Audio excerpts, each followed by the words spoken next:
Meron ba kayo sa elementary dati yung alam mo yung beans na kulay puti?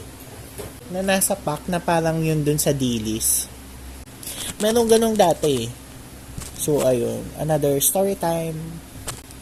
Meron dati sa amin.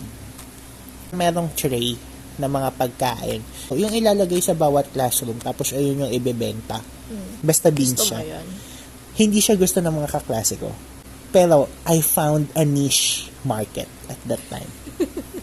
At yung story, sa ibang section yun gusto niya yung ganun. Kaso minsan, pagdating sa kanila, wala nang ganun. Di ba iba-iba yun ng tray? Minsan wala nang ganun.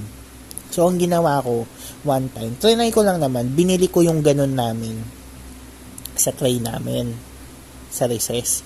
Tapos, pumunta ako dun sa isang section. Tapos, sinabi ko sa kanya, meron ako nun. So, as a business-minded person, you see, you don't just sell just because there's opportunity. You need to secure the buyer. Ang gagawin ko, syempre, since we need to secure our buyer first, you need to gain the trust. So, Business 101, ang ginawa ko noon, binigay ko muna sa kanya. Syempre, thank you siya sa akin. Sa mga sumunod na araw, binibili ko kaagad yun. Tapos, pumupunta ako sa kanya. Tapos, bibigay ko sa kanya. Tapos sabi ko, 7 pesos. Bibigyan niya ako ng 7 pesos, pero 5 pesos lang talaga yun. So, yung 2 pesos sa akin yun. Ayun, edi may beans na siya. Tapos ako, masaya ako. Tapos, nakilala ko yung ibang tao na gusto nila yung beans na yun. Edi nang dahil doon, minsan, kung hinikuha ko yung beans ko doon sa tray namin. Kasi, either section 1 or section 2 lang ako dati.